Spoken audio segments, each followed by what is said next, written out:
Welcome back to our channel Vizag అమ్మాయి పాల్కోల అబ్బాయి మన క్లౌడ్ కిచెన్కి మీకు స్వాగతం. ఈరోజు నేను ఒక కొత్త రెసిపీతో వచ్చానండి.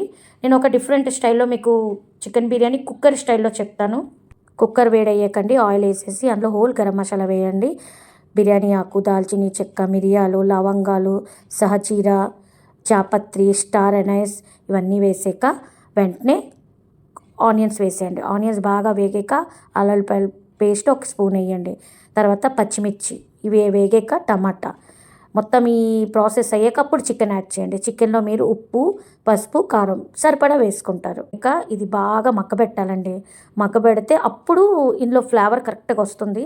యాక్చువల్లీ దీని మెయిన్ పేస్ట్ అయితే నేను నీకు చెప్తాను. ఇక్కడ చూడండి, ఈ ఫస్ట్ నేను పేస్ట్ కొట్టాను. దాంతో దీనిలోని ధనియాల జీలకర్ర పొడిను పెరుగు యాడ్ చేశాను. అంటే నానబెట్టిన 4 బాదం పిక్కలు, 5-6 కాజు, పుదీనా, కొత్తిమీర, పచ్చిమిర్చి, ఇప్పుడు మీరు చూసారు కదా ధనియాలు, జీలకర్ర పొడి, నెక్స్ట్ పెరుగు, ఇవంతా బాగా మిక్సీ కొట్టేసాక ఇలా అవుతుంది. ఇలా అవ్వాక మనం ఏం చేస్తామంటే బాగా మగ్గిన చికెన్లో కలుపుతాం. కలిపాక దీన్ని కూడా ఒక 5 మినిట్స్ బాగా మగ్గబెట్టాలండి. మీకు ఫ్లేవర్ వస్తూ ఉంటుంది. మగ్గబెట్టాక ఇందులో నేను హోమ్మేడ్ చేసిన బిర్యానీ మసాలా మీకు ఎప్పుడైనా చెప్తాను రెసిపీ. యాక్చువల్లీ అదే వేస్తాను నేను. ఎప్పుడైనా మనకి బిర్యానీ మసాలా అనేది ఫుల్గా పౌడర్ కొట్టేయకూడదు. దాన్ని ఎప్పుడైనా కచ్చాపిచ్చాగానే ఉంచాలి. అప్పుడే బిర్యానీలో రియల్ ఫ్లేవర్స్ వస్తాయండి. వాటరు, రైసు యాడ్ చేసుకుంటారండి. నేను చెప్పిన బిర్యానీ మసాలా ఇదేనండి. ఇది అయిపోయింది ఆల్రెడీ రెసిపీ. నేను చేసినప్పుడు మీతో షేర్ చేసుకుంటాను.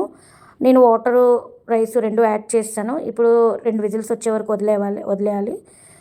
నెక్స్ట్ క్లిప్ కూడా యాడ్ చేశాను బిర్యానీ ఎలా వచ్చిందో. ఫ్రెండ్స్, నా ఛానల్ని సబ్స్క్రైబ్ చేసుకోండి, నన్ను సపోర్ట్ చేయండి, నా వీడియోస్ని లైక్ చేయండి. నేను ఇంకా కుకింగ్ వీడియోస్ పెడతాను.